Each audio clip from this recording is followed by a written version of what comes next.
And when you got out of prison as an adult, you couldn't read? No, I couldn't read. I can't even, even like right now, like trying to share it and also like be present it's hard because it's embarrassing. My son, who's 10 years old, reads better than me. To sit at the dinner table and realize, like, how's my son going to be able to move forward further than I have if I haven't given him those directions? So I want to read this comment. If you've been following my journey, I'm teaching myself how to read. That's a heartbreaking book, honey. It's an adult book. The book they're talking about is Animal Farm. I picked this book up because people told me to check it out. And I'm not going to lie, this book is triggering. I'm in a place right now where I'm trying to heal. I'm trying to become a better person. I'm trying to change. I'm trying to do things that I didn't do in my past now so I can be a better father, just better in general. I will say this. Because I'm trying to do that, everything's become a lot harder in my life. I'm making changes and things just don't seem to be adding up. It seems like my life is going downhill when it should be going uphill. But from reading books like this, you're not going crazy, you're just waking up. I'm seeing that this is a part of the process. You're changing, you're growing, you're becoming something that you never were. All right, guys. So these are the type of stories that I really like to see, right? If we're going to talk about Black excellence, right, which is something that the woke revolutionaries love to talk about, right? This is the type of stories that really need to be promoted, okay? And this story is about a man who is documenting his journey learning how to read after getting out of prison. Apparently, he was a full-grown adult, and back in 2014, he went to prison, and he didn't know how to read. And now he has gotten out of prison, and it seems like he's trying to get his life together, and he's documenting learning how to read because apparently he never learned how to read, which again is an indictment on the failure of our education system, which is a huge problem today. Okay, it is something that Democrats simply don't want to address, especially in these inner liberal cities where Black people can't read. Okay, they just can't read, they can't write, they can't do math.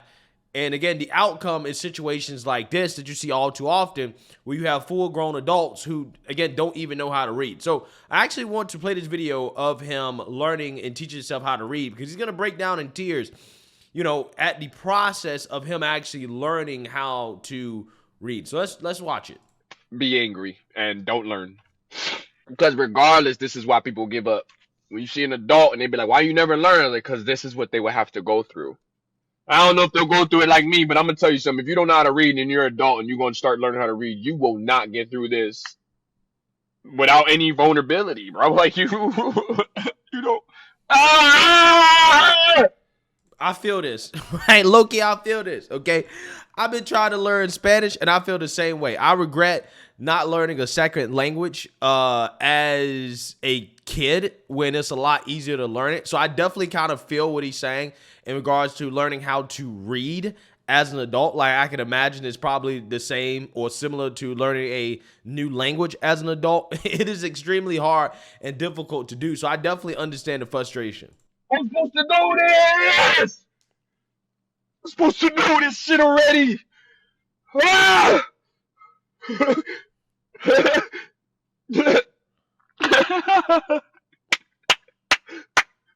Stay up, baby. Don't give up. Ah! Let's go, baby! Let's go. Let's go. You're learning, yo. You learning how to read. You're learning. That's what it is. Let's go. Let's go. And so Wilbur came home to visit beloved Manor Pal in the barn cellar. His was a strange homecoming. Around his neck, he wore a medal of honor. In his mouth, he held a sack of spider eggs. They're supposed to know this stuff, yo. I'm supposed to already know how to read. I'm supposed to get this. Let's go. I need it, baby. I need it all. Let's go. Let's go. You breathing. Let's read. Let's go. Let's go. His was strange homecoming. Around his neck, he had a sack spider egg. There is no place like home, Wilbur thought, as he placed Charlotte's 540 unborn children carefully in a safe corner. The barn smelled good. His favorite friends, the sheep and the geese, were glad to see him back. I gotta heal, y'all. Like, if I don't go through this, I'll never learn how to read. Like, I gotta fight my fears. I gotta fight my emotions. They don't own me. I own. Yeah. So you see that, you heard that. Again, the reason why I'm sharing this is because we have a huge problem in our society with black children not knowing how to read. Okay. And when you have the woke revolutionaries out here talking about what's holding down black children and black people, they always want to talk about the white man. Where's the white man's fault, right? When these kids are in all black schools for the most part, and they're simply not learning what they're supposed to learn. And then you end up in situations like this where you have full-grown adults who don't know how to read and write, and then people wonder why they're struggling, why they're behind, why they live a life of thuggery and becoming criminals, when, again, they don't even have the basic knowledge needed to sustain a job, right? Which is knowing how to read and write and to do basic math. Across the country, parents and activists are speaking out about failing grades and test scores when it comes to basic education in America's public schools. Recently, the St. Louis School Board did come under fire, accused of providing black students with an educational environment that leads them on a path to incarceration. And joining us this morning is activist Chester Asher. Good morning to you, sir. Thanks for joining us here on the National Desk. Good morning. Thank you. So you spoke about a school board recently, and I pulled some of the test scores in St. Louis public schools, and I found this. Only 15% of elementary school students and 13% of middle school students were able to read at grade level, and it was worse when it came to mathematics. The stats were worse, where just 10% were proficient. First, I want to understand, what do you make of these test scores?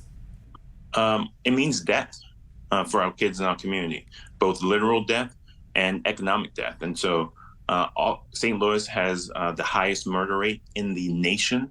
That is not unrelated to our educational system. And so when kids can't read, when kids don't have hope, career and college prospects, many of them, not most of them, but many of them turn to a life of crime, turn to violence, turn to gangs, turn to things that can make them money and give them the types of lifestyles that education cannot, because they're not being provided with one. Economic death, because they can't apply for a job. Some of them can't even read the applications. They can't compose convincing cover letters. And so it literally means death in our community. And Chester, 78% of students in St. Louis public schools are black, and you've been working in the education field for more than 17 years. You're the founder of a charter school that focuses on helping the most vulnerable students. It really is a shame that in this society, in what at least was the greatest country on earth at one point, we have a large group of people who just don't know how to read. Okay. And again, this is not just a black issue. This is just the issue in this country in general in regards to our education system failing us. But it's a problem that it seems like Democrats and liberals don't really want to address. Now, I think Republicans, one of the strongest policy positions that they have is school choice, right? I think school choice helps with this. I think that homeschooling helps with this. I think that Republicans are pushing real solutions to help with this problem that, in my opinion, is disproportionately affecting black people negatively. Okay, that's why you saw the Democrat out in Georgia switch from Democrat to Republican, primarily because of school choice. She understands that the public school system is failing black people, is failing black children. And again, that's one of the reasons why black people are behind and we can't get ahead, because our kids don't even know the basics. Now, again, what are the Democrats doing about this? Specifically, the Democrat that represents a district out in St. Louis, Cori Bush. Well, what she's doing is boohoo, whining and crying, screaming racism in Congress over Republican legislation. If both sides won't, we still will do that work. And I would yield one more time to the gentlelady. Be in order. Mr. Speaker, the House is not in order. The House will be in order.